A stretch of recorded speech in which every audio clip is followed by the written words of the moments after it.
नमस्कार दोस्तों।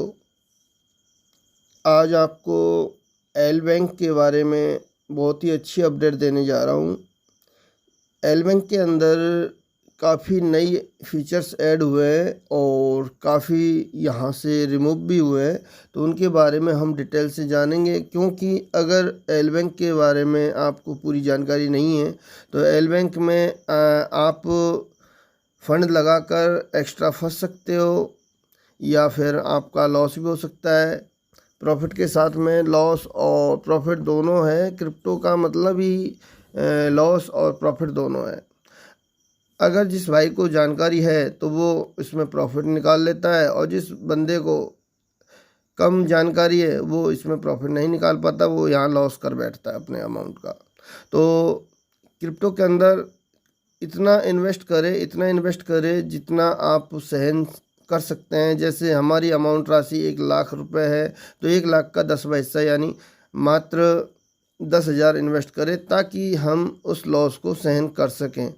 क्योंकि अगर आपका ग्रो होता है तो वही 10,000 के आपके 1 लाख बन सकते हैं, या आपके अगर 1 लाख लगाते हो आप तो 1 लाख के आपके 10,000 भी रह सकते हैं। तो इसका मतलब ये है कि आप कम से कम इन्वेस्ट करें और अपने सहूलियत के अनुसार करें ताकि आप सहन कर सकते हो।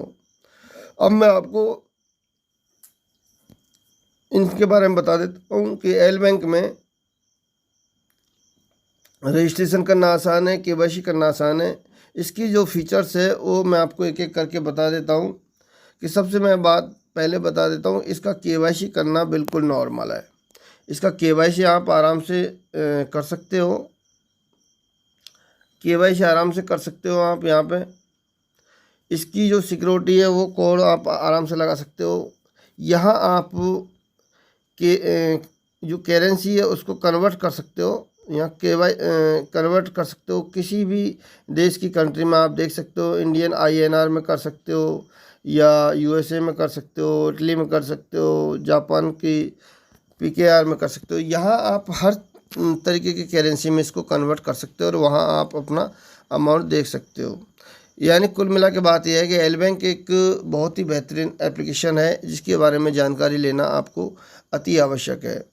अब मैं आपको ये बता दूं कि जब भी नए नए टोकन्स हमारे पास शो होते हैं तो आपको यहाँ डैशबोर्ड के ऊपर में आपको यहाँ सर्च में दिखाई दे देते हैं कि ये लिस्ट हो रहे हैं, डीलिस्ट हो रहे हैं। और यहाँ से अगर हमें प्रॉफिट निकालना है सबसे अच्छा, तो जब भी कोई भी टोकन या मीन्स कॉइन्स जब भी लॉन्च होती है या जब भी लिस्ट होती हैं उसी टाइम उसको अगर हम बाय करते हैं तो वो 24 आवर्स के अंदर आपको बहुत अच्छी प्रॉफिट देखने को मिल सकता है उसके अंदर, और अच्छा काम करेगा। जैसे हम अगर यहाँ नीचे की तरफ आते हैं और यहाँ देखते हैं टॉप गियर्स में, तो टॉप गियर्स में जितनी कॉइन्स है वो आपके सामने यहाँ शो होती है।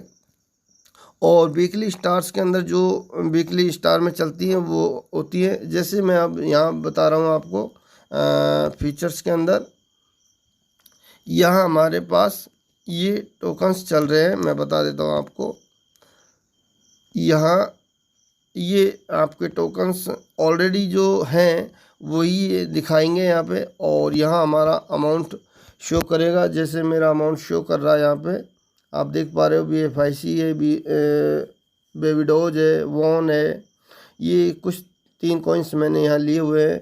अगर हम फ्यूचर्स में अर्निंग देखें फ्यूचर्स में, तो यहाँ मुझे अभी तक इनकी तरफ से मुझे यहाँ $10 रिसीव हुआ है जो मुझे वॉलेट बैलेंस में मिल चुका है, और इसको आप प्राप्त कर सकते हो।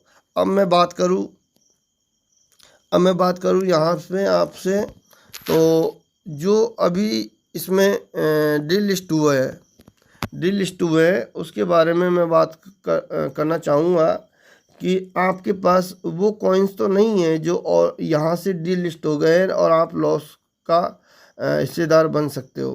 तो डीलिस्ट में अगर हम जानकारी लेते हैं तो यहाँ आपको आपके सामने कई सारे मीन्स कॉइन्स, टोकन्स और कॉइन्स आते हैं। जैसे 6PR, 5A5T, अल्फ़ा 5, अब्दुल्लब्बा, एक्चर angle coins, ARK blocks, AMLM bitcoins, ये आप देख पा रहे हो। और इनमें से आप देख सकते हो कौन से कॉइन्स आपके पास हैं और वो डिलिस्ट हो गए, यानी आप 100% लॉस में जा चुके हो। तो ये डिलिस्ट होने का क्या कारण है? या तो इनका क्या है कि लिक्विडिटी के कारण होता है, या कंपनी इनकी जांच पड़ताल करके और इसको डिलिस्ट करती है, क्योंकि ये लीगल नहीं उतरते हैं अपने खरे पे। और जो इनका वाइट पेपर वगैरह है उसमें कहीं कहीं कोई ना कोई प्रॉब्लम होती है, ताकि वो अपनी नेगेटिव ना ले और वो अपने एक्शन से क्या करते हैं, इसको डिलिस्ट कर देते हैं। तो डिलिस्ट आप देख पा रहे हो, पूरी बड़ी खासी इनकी लिस्ट है, जिसको आप नीचे तक देख सकते हो। मैं आपको एक एक करके शो कर रहा हूँ, स्क्रॉल करके ऊपर। यहाँ आप देख पा रहे हो बहुत सारी कॉइन्स हैं जो डिलिस्ट हो चुकी हैं। ऐसा ना हो कि वो आपके पास हो और आप भारी भरकम लॉस उठा सको। अगर आपने इससे पहले डिलिस्ट होने से पहले अगर किसी अदर एक्सचेंज पे ले जाकर और वहाँ ट्रांसफ़र करके वहाँ अगर सेल बाय कर लिया है तो बहुत अच्छी बात है, और नहीं अन्यथा आप लॉस के पाजी बन सकते हो। अब मैं आपको बता देता हूँ कि जब भी आपको लिस्ट होती है एक्सचेंज पर और उसी टाइम बाय करने का ऑप्शन होता है, तो वहाँ से आपको क्या करना है, सबसे पहले जो हमारे सामने चल रहा है उसी पे क्लिक करना है आपको, और वहाँ जाकर आपको उसके रिसर्च में जाना है। जैसे यहाँ सोलेक्स, ये अभी लिस्टेड एल बैंक पे हो चुका है। ये लिस्ट होगा आपको 20 सितंबर को लिस्ट होगा 10 बजे, और ये ट्रेडिंग पेयर में आपको USDT के पेयर में मिल जाएगा, जो 19 सितंबर से डिपॉजिट स्टार्ट हो जाएगा और ट्रेडिंग आपको 20 तारीख से मिल जाएगा। विड्रॉल भी आपको 21 तारीख से स्टार्टअप हो जाएगा, और इस कॉइन्स के बारे में आप अच्छी से जानकारी ले सकते हो। यहाँ आपको इनका वेबसाइट मिल जाता है, ब्लॉकचेन ब्राउज़र मिल जाता है, वाइट पेपर मिल जाता है। इन पे जैसे ही आप क्लिक करोगे तो ये सारे ऑप्शन खुल जाएंगे। जैसे मैं वाइट पेपर को अगर ओपन करता हूँ तो वाइट पेपर के अंदर इनकी सारी डिटेल्स दी हुई है। ये आपके सामने इनका वाइट पेपर खुल गया है, और वहाँ जाकर आप इसके बारे में सारी जानकारी ले सकते हो। तो गाइज, अगर आपको एल बैंक के बारे में कुछ जानकारी पसंद आई हो तो वीडियो को लाइक कीजिए, सब्सक्राइब कीजिए और अपने दोस्तों में शेयर कीजिए। Thank you all guys.